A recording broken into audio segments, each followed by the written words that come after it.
Perkembangan teknologi mobil terbang. Topik ini mengulas bagaimana konsep mobil terbang yang dahulu hanya ada dalam fiksi ilmiah kini semakin dekat menjadi kenyataan, berkat kemajuan teknologi dalam beberapa dekade terakhir. Mobil terbang, atau lebih tepatnya kendaraan udara pribadi seperti EVTOL, Electric Vertical Takeoff and Landing, muncul sebagai solusi potensial atas masalah kemacetan kota dan keterbatasan ruang transportasi darat. 1. Latar belakang dan konteks mobil terbang membangkitkan imajinasi publik sejak lama. Namun baru dalam era teknologi modern konsep ini mulai direalisasikan secara serius. Dorongan utamanya datang dari kebutuhan akan mobilitas urban yang lebih efisien dan bebas hambatan fisik jalan raya. 2. Sejarah dan evolusi sejak awal abad ke-20.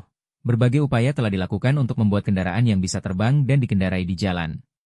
Namun, keterbatasan teknologi dan regulasi membuat proyek-proyek seperti Curtiss Autoplane dan Aerochar tidak berlanjut. Saat itu, keterbatasan terutama terkait dengan kebutuhan landasan pacu dan kompromi performa antara darat dan udara. 3. Terobosan teknologi kunci beberapa kemajuan penting yang mendukung mobil terbang antara lain, material ringan, meningkatkan efisiensi dan kekuatan struktur pesawat. Propulsi elektrik, mengurangi emisi dan kebisingan, serta memungkinkan desain fleksibel, DEP. Otonomi dan navigasi, sensor dan AI memungkinkan penerbangan mandiri.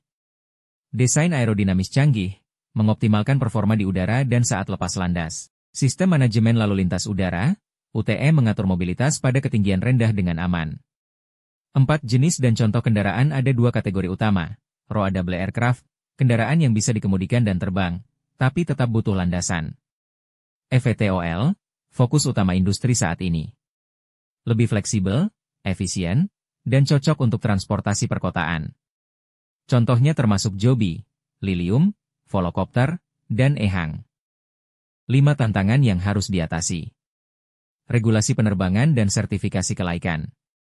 Standar keamanan dan mitigasi risiko. Infrastruktur baru seperti vertiport dan sistem pengisian baterai. Biaya produksi dan operasional yang masih tinggi. Penerimaan publik terkait keselamatan dan privasi. Pengelolaan lalu lintas udara urban yang padat.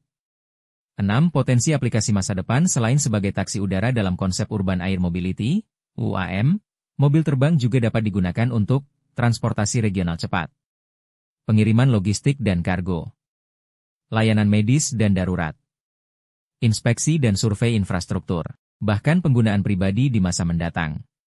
7. Pandangan masa depan mobil terbang kemungkinan besar akan hadir pertama kali dalam layanan premium di kota besar. Kendaraan ini akan menjadi pelengkap, bukan pengganti, sistem transportasi darat. Keberhasilan akan sangat tergantung pada kesiapan regulasi, infrastruktur, dan penerimaan masyarakat luas.